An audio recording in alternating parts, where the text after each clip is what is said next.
Hello students, welcome to the class of EVS for class 3rd.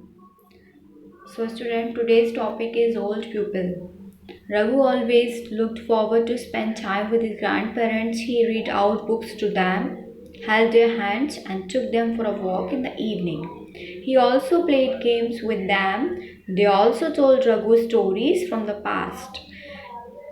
Raghu Raghu की जब time spend करने की बारी आती थी तो हमेशा ग्रैंड पेरेंट्स की तरफ ही देखता था। वह उनको बुक्स पढ़ के सुनाता था ग्रैंड पेरेंट्स को, उनका हाथ पकड़ के शाम को उनको वॉक पर लेके जाता था।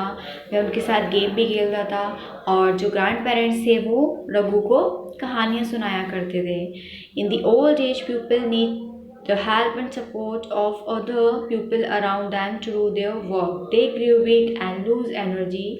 We need to attend their need carefully and patiently.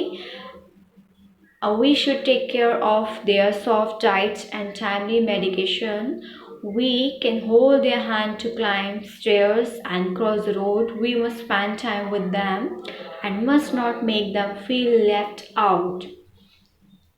Old age में यानी कि एक बूढ़ी एज में लोगों को अपना काम करने के लिए अपने आसपास मौजूद लोगों की मदद की और उनके सपोर्ट की बहुत ज़्यादा ज़रूरत होती है। जैसे जैसे वो बढ़ते जाते हैं, उनकी उम्र बढ़ती जाती है, वे कमज़ोर होते जाते हैं, उनकी जो एनर्जी होती है, उनकी जो ऊर्जा होती है वो कम होती जाती है। तो इस प्रकार हमें उनकी जितनी भी नीड्स, जितनी भी उनकी आवश्यकता है, उनका बहुत ही सावधानीपूर्वक ध्यान रखना चाहिए और हमें उनकी जो खाने की जो डाइट है या उनको कब क्या देना है खाने के लिए, उनकी दवाई का टाइम क्या है, उसका भी हमें ध्यान रखना चाहिए। और हमें उनकी मदद इस प्रकार करनी चाहिए कि हम उनका हाथ पकड़ें। अगर उन्हें ऊपर जाना है तो उनको ऊपर छोड़ कर आएँ, अगर उन्हें रोड क्रॉस करनी है तो उनका हाथ पकड़कर उनकी रोड क्रॉस करवाएं।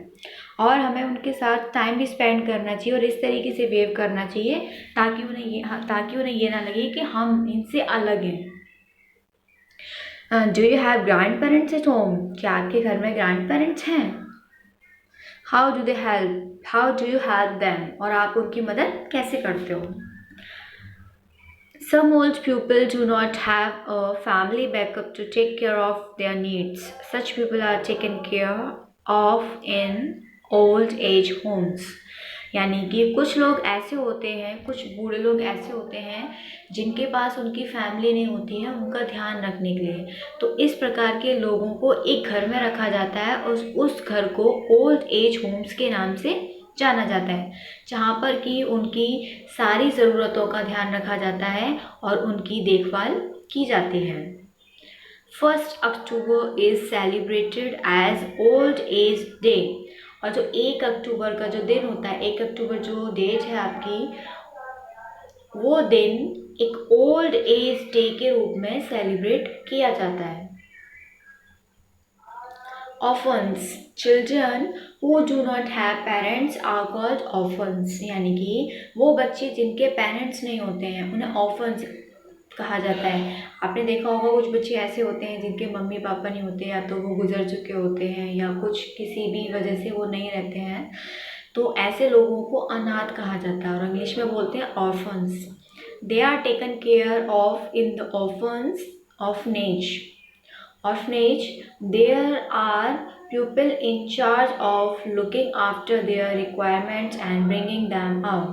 तो जिनके पेरेंट्स नहीं होते ऐसे बच्चों को ऑर्फन्स कहा जाता है और ऐसे बच्चों को जहाँ रखा जाता है, जहाँ उनकी देखभाल की जाती है, उसे ऑर्फनेज बोलते हैं। और इस यहाँ पर बच्चों के उनकी नीड्स का, उनकी देखभाल की जाती है, उनकी जितनी भी रिक्वायरमेंट्स होती हैं उनका सबका ध्यान रखा जाता है। some children are even adopted from orphanage and are brought up in a new family with other members. We can help them by donating food, clothes, books and toys. We can also visit them and spend time with them.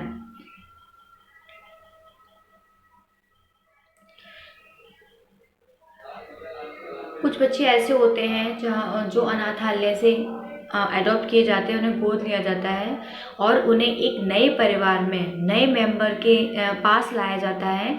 इस प्रकार उनको वहाँ से अनाथ आश्रम से लाके एक नई फैमिली मिल जाती है।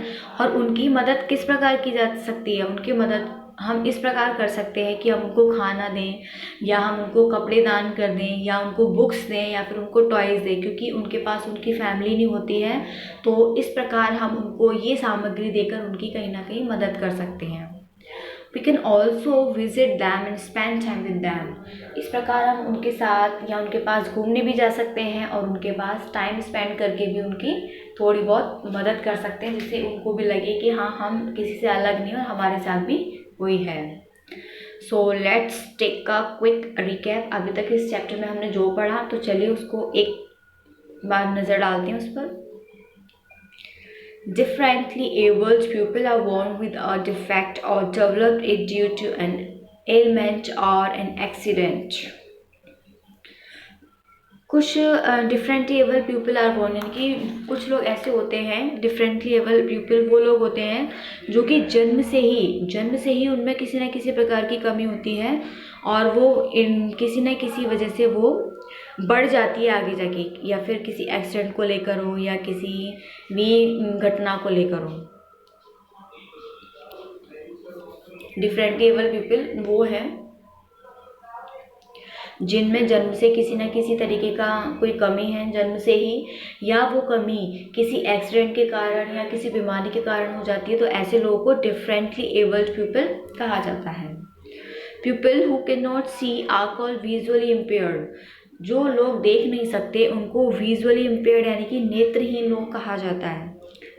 The pupil with speech and hearing impairment use sign language to communicate, यानी कि जो लोग सुन नहीं सकते हैं, जिनको बोलने में या सुनने में किसी प्रकार की कमी होती है, तो ऐसे लोग साइन लैंग्वेज का यूज़ करते हैं। जैसे कि मैंने आपको बताया था, साइन लैंग्वेज में अपने हाथों की मदद से कुछ ऐसे चिन्ह बनाए जाते हैं जिससे कि वो उनके अकॉर्डिंग कम्युनिकेट कर सकें। Old people need our attention and care. बूढ़े लोगों को हमारी ध्यान की और हमारी देखभाल की बहुत आवश्यकता होती है, यानी कि उनको ये चाहिए कि हम उन पर ध्यान दें समय समय के अनुसार और उनकी देखभाल करें। Orphans are children who do not have parents, और ऑफन्स वो चिल्ड्रन होते हैं, वो बच्चे होते हैं जिनके पेरेंट्स नहीं होते हैं, यानी कि अनाथ।